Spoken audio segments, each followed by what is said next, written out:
Hello everyone, good morning সবাইকে। আর একবার তোমাদেরকে বলে দিই হ্যাপি নিউ ইয়ার। আর এই হ্যাপি নিউ ইয়ারের প্রথম দিনই আমি কি করছি বলো তো, আমি চলে এসেছি বাজারে। আসিনি, যাচ্ছি। আর যেতে যেতেই মনাপিসির সাথে দেখা হয়ে গেল। আর এই দেখো, আমি এখন এটিএম থেকে টাকা তুলবো, তারপরে আমি যাব বাজারে। তো এখানে দেখো, মনাপিসি আমাকে দেখে জয়নগরের মোয়া কিনে নিল। বলছে যে বছরের প্রথম তো মিষ্টি মুখ করতে হয়, তাই আমাকে খাইয়েও দিল, হাতে দিয়ে দিল। আমি খাচ্ছিলাম, মোয়াটা কিন্তু বেশ টেস্টি ছিল। আর বছরের প্রথম আমার গপু ভাইয়ের জন্য মিষ্টি নেব না, তা কি কখনো হতে পারে? তাই আমি মোয়া খেতে খেতে চলে গেছিলাম মিষ্টির দোকানে, গিয়েই রসগোল্লাগুলো নিলাম। আর এখানে আমি মিষ্টির দোকানের কাকুর সাথে কথা বলছিলাম, যেহেতু আমাদের পাড়ারই মিষ্টির দোকান, সবাই খুব ভালো করেই চেনে, তার জন্য কাকু আমার সাথে একটু গল্প করছিল। আর এখানে আমাকে বাদ দিয়ে সবাইকে ছেড়ে দিয়েছিল বলে আমি একটু রাগ করেছিলাম কাকুর ওপর, তার জন্য বলছিলাম তাড়াতাড়ি দাও, তাড়াতাড়ি দাও। তো যাই হোক, এখানে তারপর কাকুর সাথে আর্গুমেন্ট হচ্ছিল একটু। আর এখানে তোমাদেরকে আমি দেখিয়ে দিলাম যে সমস্ত মিষ্টিগুলো কাকুর দোকানে কী কী মিষ্টি ছিল। মিষ্টির কোয়ালিটি কিন্তু খুব ভালো। তোমরা আমাকে অবশ্যই কমেন্টে জানাবে কে কী মিষ্টি খেতে পছন্দ করো। তারপর চলে আসলাম এই ফুলের মাসির দোকানে। এই মাসিও কিন্তু আমাদের খুবই চেনা।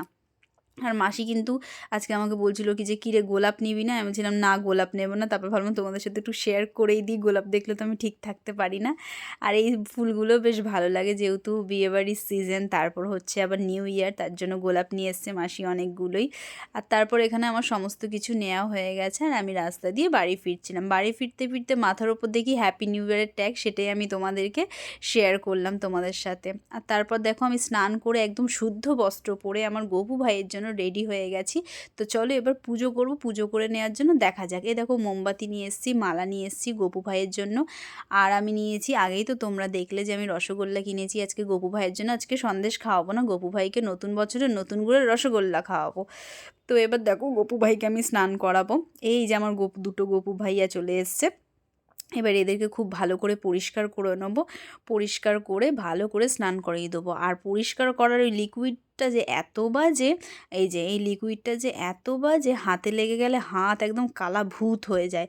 যাই হোক, কিছু করার নেই, গপু ভাইকে সুন্দর দেখাতে হলে তো আমাকে পরিষ্কার করতেই হবে। আর সেইটার জন্যই আমি তোড়জোড় করছিলাম, একদম ইচ্ছা করছিল না ওইটা দিয়ে হাত দিয়ে পরিষ্কার করতে। এই দেখো, তাও কিছু করার নেই, কষ্ট করে পরিষ্কার করতেই হবে। পাগুলো ঘষে ঘষে ঘষে ঘষে, যে নতুন বছর সবাই পরিষ্কার হচ্ছে, তুই কেন কালো থাকবি, তোকেও পরিষ্কার হতে হবে। এই ভেবেই আমি এরকম টেন্ডেন্সি নিয়ে এগোচ্ছিলাম, তার জন্যই পরিষ্কার করছিলাম। আর তারপর দেখো, এই যে গপু ভাইকে পরিষ্কার করে ফেলেছি, তারপর জল ঢেলে স্নান করাচ্ছিলাম। স্নান করতে গপু ভাইরা বেশ ভালোই বাসে, ভালোই লাগে। আর এই মিষ্টি গপু ভাইকে আমারও খুব ভালো লাগে। তারপর একটু মুছিয়ে নিলাম গা।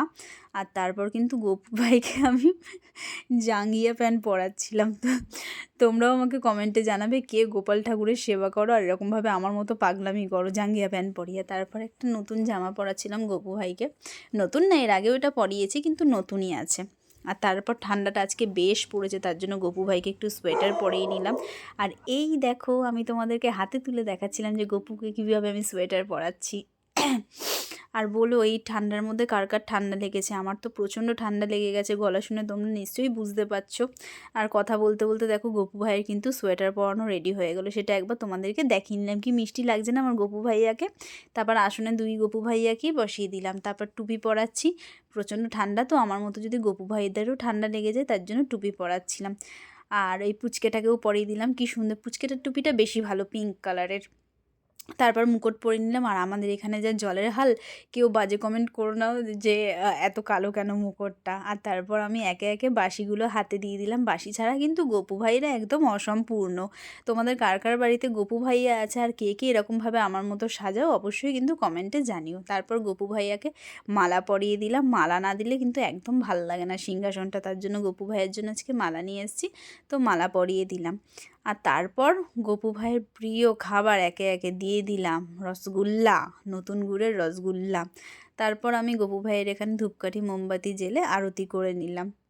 দেখো কি মিষ্টি লাগছে না গপু ভাইকে দেখতে। আর এখানে তোমাদেরকে সমস্ত ঠাকুর দেখিয়ে নিলাম। শিব ঠাকুরকেও কিন্তু আমি খুব ভালো করে পুজো করেছি।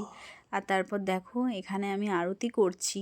ও কি মন দিয়ে পুজো করছি, বাবারে বাবা, খুব ভালো হয়ে গেছি আমি, ঘন্টা নাড়িয়ে নাড়িয়ে, ঘন্টা বাজিয়ে বাজিয়ে।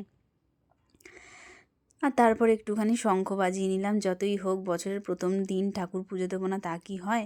আর শঙ্খ বাজাতে গিয়ে আমি একদম ঠোঁট মুখ দাঁত মুখ খিচিয়ে একাকার ব্যাপার। এই দেখো, ফু দিচ্ছি, তাও শঙ্খ বাজছে না, যাক অ্যাটলিস্ট বেজেছে। 3বার বাজাতে হয় শঙ্খ, তো 3বার বাজিয়ে নিলাম, তারপর শঙ্খটা ধুয়ে রাখতে হয়, শঙ্খটা ধুয়ে রাখলাম। তারপরে এখানে আমি আবার একটুখানি মোমবাতি নিয়ে আরতি করছিলাম অন্য ঠাকুরগুলোকে, যে গোপু ভাইকে আরতি করবো আর তোমাদের আরতি করবো না, এটা কিন্তু হতে পারে না, এরকম ভেবো না, রাগ করার কিছুই নেই। তারপর আমি সব ঠাকুরকে আরতি করে নিলাম, আর তারপর একটুখানি ঠাকুরের কাছে আমি প্রণাম করে আমার মনস্কামনা জানালাম যে ভালো রেখো সবাইকে, সুখে রেখো, শান্তিতে রেখো। আর তারপর আমি খাওয়া দাওয়া করে বেরিয়ে গেছিলাম দীপেনের সাথে দেখা করার জন্য।